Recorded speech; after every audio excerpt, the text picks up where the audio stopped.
Banana Slam Jam.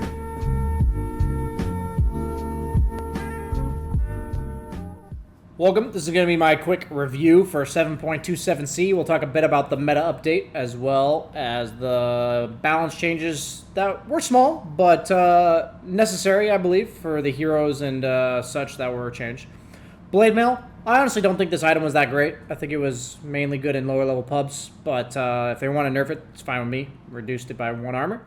Bloodseeker, on the other hand, 39% win rate or some shit, was seemingly pretty weak, but I also think that was a combination of the fact that people didn't play him correctly. So now they've made it so he does less damage to himself. Since it lasts for 8 seconds, he technically takes 1.6% less damage. So, take that as you will, of his max health. And then the mana cost also got reduced to 25 at all levels.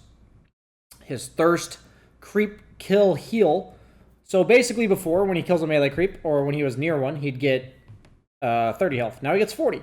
So every creep wave, if you're getting all of the CS, it's an extra 30 health. Kind of matters. That'll add up in the laning stage. That's just level 1, right? Blood right. Negligible nerf, level 1. And then more damage, level 4. So I think we're very happy to take that trade. The reordering of talents, I think, is probably better. Earlier lifesteal to synergize with his Blood Rage talent or ability. I think with the Blood Rage, you 100% have to go Mask of Madness. That's my initial impression, because the duration is 8 seconds, and so is Mask of Madness. So that makes it so it just lines up really well, and you need some way to sustain yourself, and then suddenly you're attacking really fast.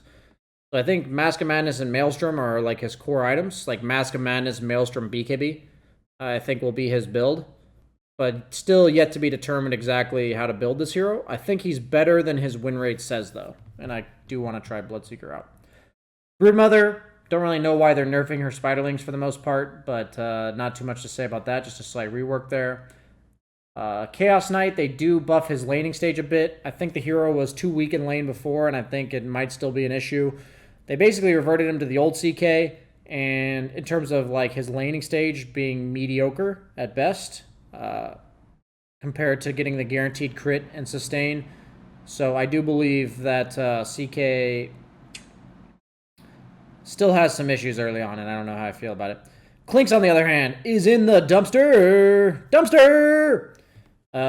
Searing Arrows level 1, significant nerf. Strafe at all levels, nerfed. And then most notably, Death Pact is 33% worse, level 1. That is insane. You get 33% less health and 33% less damage. So if you were eating 1,000 health creep, you lose 200 health and you lose 20 damage. That's a lot, especially at level 6. Razor, getting some stat gain buffs and some base movement speed buffs. And now Storm Surge is an insane value point. 12% movement speed is basically boots. It's not bad. It's like 30 movement speed, 35 movement speed. So that's pretty insane if you really think about it. So you may consider going like 0-1-1 back into maxed plasma field. That's how I'm envisioning this hero if he wants to go farming. Or like 0-1-1, maybe 0-2-1 back into max plasma field, something like that. I think the Storm Surge movement speed is pretty massive. Spectre early game Desolate nerf, I think that was pretty necessary. Usually took a value point anyways. So nerfs her like levels, 4 through 13 or whatever before she starts maxing out Desolate. Underlord got some necessary nerfs on his cast ranges as well as the aura radius. To be clear, when you go from 1200 radius to 900, you basically take the radius squared, which is 12 squared, 144, down to 81. So you're almost halving the area of effect of his atrophy aura. You're almost halving it. You're giving it like 60% effectiveness. So overall, necessary, I believe. I think the hero might still be pretty damn good because the Firestorm and Pit of Malice are his main uses. But I think his like 60% win rate we are seeing is not going to be nearly as high now. I think the numbers nerfs were necessary, and Underlord was definitely beyond broken for like the 3 or 4 days that he was changed. So overall, I think these changes were pretty good. Nerfed the most ridiculous heroes by a bit or a lot in the case of Clinks and Underlord.